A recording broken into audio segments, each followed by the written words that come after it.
The Mets salvaged the final game of their three-game set with the Cardinals on Sunday with a thrilling 4-2 victory in 11 innings. So let's talk some Mets baseball. We're going to do it with the host of the Subway to Shea podcast, my guy, Anthony Rivera, who joins me now. Anthony, what's going on? Breathing a sigh of relief after that I want to say emotional win for the Mets. Oh, yeah. This was an emotional one for the Mets and their fans. One the Mets needed, which we will get into. And yeah, look, anytime you can get a thrilling win, you will take it. So let's start with the hero of Sunday's game, Anthony. That would be Mark Vientos. Vientos singled as a pinch hitter in the 9th inning. Then he hit a walk-off, 2-run homer in the 11th in just his second day in the majors this season. How big was this home run for Vientos, and how huge was it for the Mets to avoid the sweep here this weekend? The Mets needed to avoid the sweep because they have just been struggling this whole weekend with runners in scoring position. The fact that they were able to just come out with the win there and, breathe aside the relief because they have a long week ahead of them is just what the doctor ordered. And Mark Vientos, I don't know about you, but kind of giving up those vibes of 2015 Wilmer Flores there kind of reminded me of that home run. And Vientos needed it. The Mets needed it. Vientos coming up because of the whole Starling Marte being put on a bereavement list. Don't know what is to come, but it was nice to see him hit that home run. Mets are now 14-13, and I'll take that going into this big series against the Cubs, a 4-game series. Yeah, huge series, and we're going to get to that later with the Mets, a game over 500 right now on the season through 27 games. Now, I want to talk about the starting pitching here. He didn't get the win, but Jose Quintana, he delivered a strong start. 8 innings of 3-hit ball. What did you like with what you saw from the lefty on the mound on Sunday?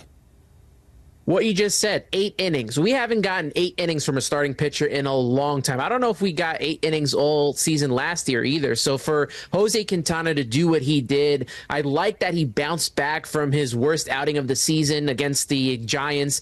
He's been steady. He's been reliable since donning the blue and orange. And I like that he fought to stay in the game and that Carlos Mendoza let him finish. He played the eye test and saw that he had enough pitches in the tank to finish off the batter. Confidence booster, I gotta say, not only for Quintana with the fact that Mendoza trusted him, but this is good for the rest of the staff to know that if you pitch well, you will be rewarded. And Carlos Mendoza did just that with Jose Quintana. Got rewarded, and the Mets, they needed some innings, some length out of their starters. They've been needing that lately, and they get that there with Quintana's start on Sunday. Now, you mentioned this, Anthony, the Mets are going to start a 4-game series with the Cubs this week before traveling to Tampa Bay for 3 games next weekend. What will you be keeping your eye on with the Mets, who are going to play 10 games over the next 10 days? I mentioned it briefly in the first question. It's the runners in scoring position. You look at what happened this weekend. 1 for 16 today, 1 for 7 on Saturday, 2 for 11 on Friday. The Mets need to hit better with runners in scoring position. I know a lot of their top stars have been struggling and have not been able to come through with the big hit, but they, at some point, it's April 28th. At some point, this has to kick in if this team is going to take off and, put themselves in playoff contention. They got a good, solid group of Cubs starters they're going against: Jameson Taillon, Javier Assad, Shota Imanaga, and Ben Brown. So the Mets need to definitely get their batting in order. And for the starters, they need to feed off of what Jose Quintana did today and, get themselves throwing more pitches and getting in these games deeper because they need to rest this bullpen, which has been brilliant all season long. Bullpen has been strong, but as I said, a tough stretch coming up for the Mets. 10 games over their next 10 days. Real quick, Anthony, I forgot to ask you this. We got to see the City Connect jerseys this weekend on the players for the first time. What did you think about seeing them on Saturday at Citi Field?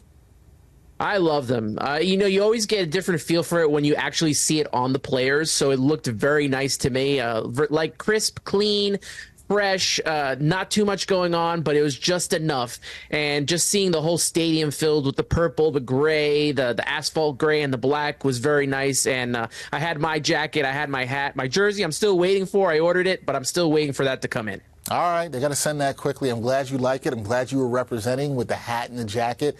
City Connect jerseys, I think they're a pretty good look. We'll see how the Mets look over the next week. Right now, as Anthony said, they're 14-13 through 27 games. That is Anthony Rivera of the Subway to Shea podcast. Go check that out. Anthony, as always, good to talk some Mets baseball with you. Thank you, sir. Thank you so much, Dexter.